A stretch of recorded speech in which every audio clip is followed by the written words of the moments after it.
The story starts with a boy named Errol sharing a lunch table with his family. His father can't believe how relaxed he looks, admitting he barely slept last night from overthinking what kind of hero class his son might receive. His mother joins in, full of excitement for the big moment, while Errol's younger sister confidently claims her big brother is going to be the star of his entire class. Their mom laughs and adds that with Errol's looks and charm, every girl in town will be chasing after him, sending his sister into a minor panic at the thought of someone snatching him away. But Errol isn't caught up in the hype because deep down, he figures he'll probably end up being just another average kid.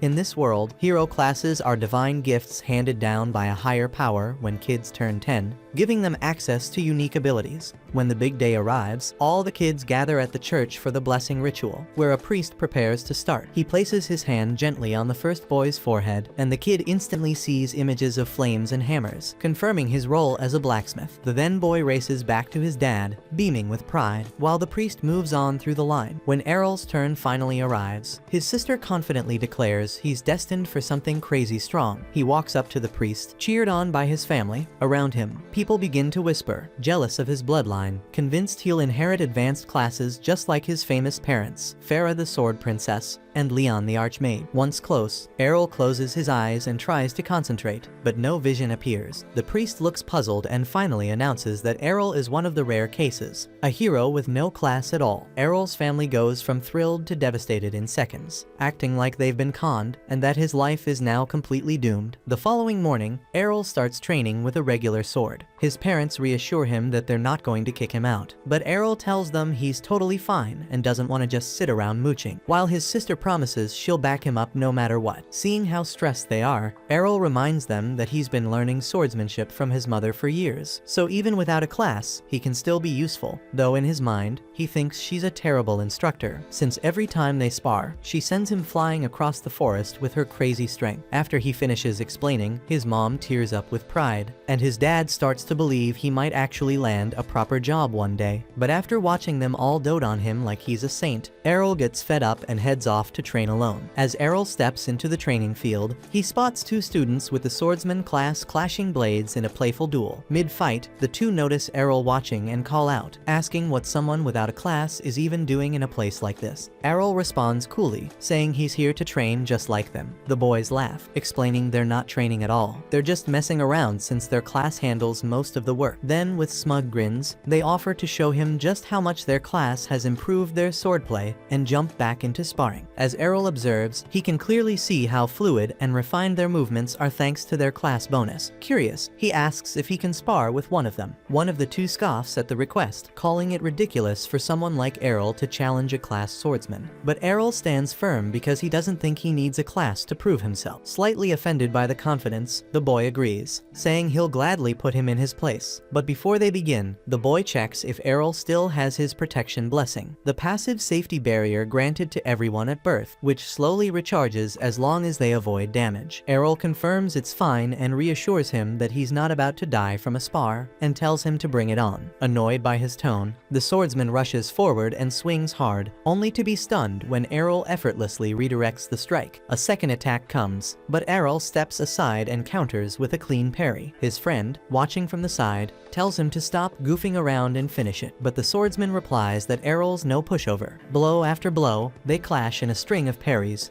until the boy realizes he's not going to win this alone, so he frustratedly calls out to his partner for backup. The second swordsman charges in from behind, but Errol senses the move and sidesteps it just in time. While watching the two stumble over each other and argue, Errol notes that their class clearly doesn't teach teamwork. Seeing the perfect opening, he goes in for the finish. The moment they look up, Errol disappears from view, then reappears under one of them, landing a clean uppercut that drops him flat. As the other tries to strike back, he ends up tripping over his unconscious partner, giving Errol the perfect shot to take him down too.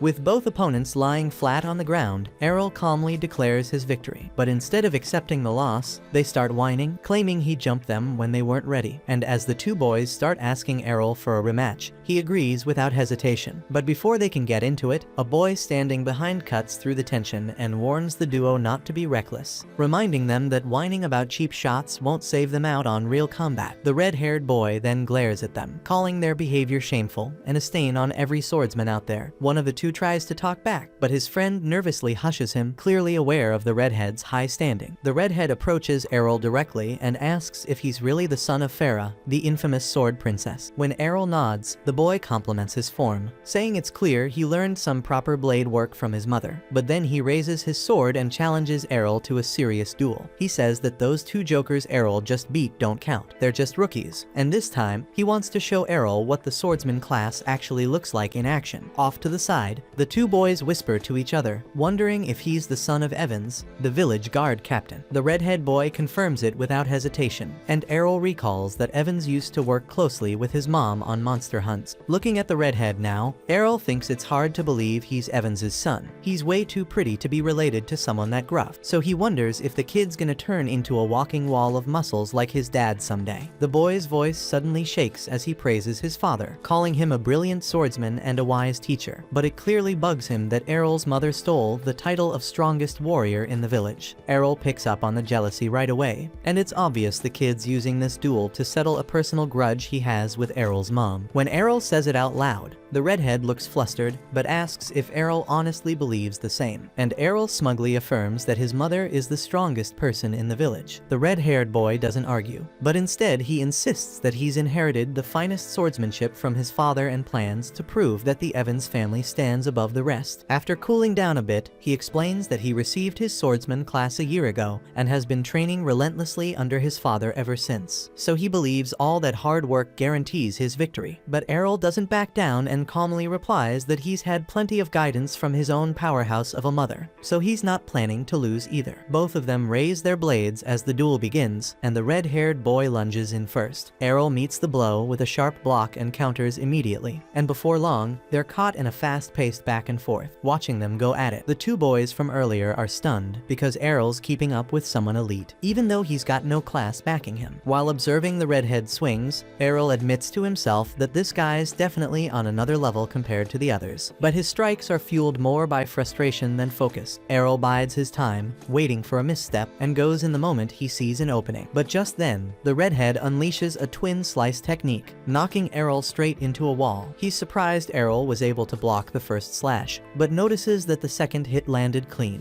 Finally breaking his calm, Errol demands to know what that move was. The boy explains that it's a special swordsman class skill, one that a classless fighter can't fully block. Still, Errol brushes off the pain, convinced that with enough training, he can learn how to stop it. Hearing his resolve, the redhead can't help but respect him, praising his stubborn resilience. A few mornings later, Errol is snoring away deep into the day, and his sister sneaks in trying to wake him with a kiss. Just before she leans in, Errol jerks awake and knocks her away with a headbutt. She yelps, insulted, and demands a kiss as compensation while Errol walks out of the room to grab breakfast. Their mom greets him with a smile and dishes out the food, and the whole family sits down to eat. His sister asks if he's off to train again, and when he nods, she gets visibly annoyed, telling him to take a break and just let her support him for once. Errol doesn't respond, gets up silently, and heads out. His sister watches him leave, still wondering why he's been training like a man possessed ever since coming home all banged up. Farah gently reassures her daughter, saying that there's something she doesn't know. She leads her outside, opens a wooden chest, and reveals a pile of shattered swords inside, all broken during Errol's recent training sessions. Her daughter stares, stunned, while Farah looks genuinely proud, happy that her son found new motivation after sparring with those boys. The sight makes his sister smile too, but deep down, she still dreams of building a world where people without classes like Errol aren't treated like outcasts. Her mother listens with a warm expression, clearly moved by her daughter's idealistic heart. Somewhere in the woods, Errol slashes away at a target carved into a tree, then takes a few steps back to prepare another strike, and then releases a clean twin slice move just like the one the redhead used. Landing the hit perfectly, he nods in approval, feeling proud of the progress he's made. While he thinks getting smacked around by the redhead was actually worth it, a goblin creeps through the brush behind him, club in hand. It leaps out to ambush him, but Errol spins around and drops it instantly with another twin slice. Still pleased with how well the skill works, Errol hears a deep roar echo from behind, so Errol gets ready to head back and report the threat to the village guards, but freezes when he hears someone scream in terror. The voice sounds familiar, and realizing he doesn't have time to waste. Errol grabs his sword and sprints into the woods, telling himself he'll be okay. He crouches behind some bushes and peers out, only to see the redhead with his arm covered in blood. Standing over him is a hulking hobgoblin, and Errol starts piecing things together. Just like him, the redhead must have been out here training and took down a few goblins, which probably attracted the big one. As the monster corners the injured boy, Errol quietly moves behind it and lines up the best possible angle. Taking a deep breath, he gets ready to strike, while the redhead mutters under his breath that this is the end. The hobgoblin lifts its club to finish the job, but Errol suddenly charges in and slices it down with a twin slice attack. As the beast hits the dirt, Errol thinks to himself that he's finally nailed the proper stance for the move. The redhead tries to stand but stumbles, falling into Errol's arms. Seeing his condition, Errol notices that his protection blessing has vanished and asks if he has any holy water left.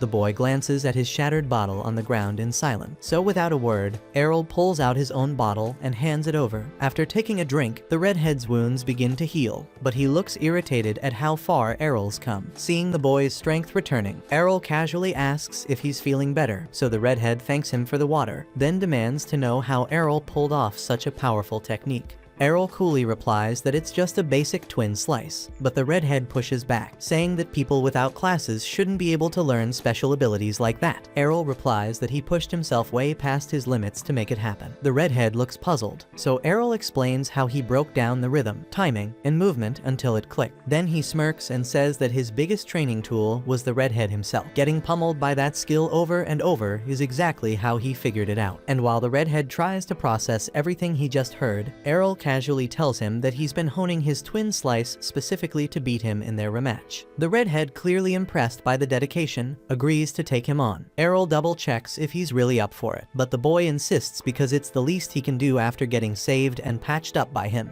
Errol blinks, surprised he actually understands how to return a favor, and the boy glares back, clearly offended by the implication. Soon, they both draw their swords again and open the match by launching twin slice at the same time. The redhead is stunned when Errol blocks both of his strikes and then gets smacked by a follow-up attack. Confused, he demands to know what just happened, so Errol calmly replies that he threw in a third slice. The redhead glares at him and reminds him that it's called twin slice for a reason, but Errol shrugs and says that since he didn't inherit his skill from a class, he can tweak it however he wants. He also admits that this was the first time he managed to land that third strike properly, which only frustrates the redhead further. Thinking a class swordsman should never lose to someone like Errol, the redhead challenges him again to prove it. They ready their blades once more, and the redhead, now composed, plans to use his speed advantage to win. When both charge in again with twin slice, the redhead keeps his eyes open for that sneaky third strike. But even expecting it isn't enough. The extra hit still breaks through his defense and knocks him flat. Errol holds his sword to the redhead's chest and tells him this outcome was pretty much guaranteed. Grimacing, the redhead asks why the final hit is so quick, so Errol smirks and says he learned it from watching him. He explains that by slowing down the first two strikes just slightly, he loads all his strength into the third, turning it into a surprise finisher. Frustrated and feeling completely outmatched, the redhead clenches his teeth in defeat while Errol walks off, calm and victorious. A few days later, during dinner with his family, Farah casually brings up that Evans's son has headed off to train in Brescia. The name catches Errol off guard, and he asks what Brescia is, so his mother explains that it's the legendary city of swords, and she herself trained at one of its top guilds before getting married. Hearing that, Errol's eyes light up with excitement, already imagining how far he could go if he trains there too, as a classless fighter carving his own path. Half a decade later, a more mature Errol travels by carriage toward the city of Brescia. As they roll through a wooded path, the driver turns back to let the group know they'll be arriving shortly after they crest the next hill. One of the female passengers turns to the others and casually asks if they're all bound for the same destination. A rugged warrior with a barbarian build responds with a frosty tone, prompting her to ask what his issue is. He gestures at her skimpy attire with a scowl, and the woman explains that wearing lighter gear improves performance for someone using twin blades like her.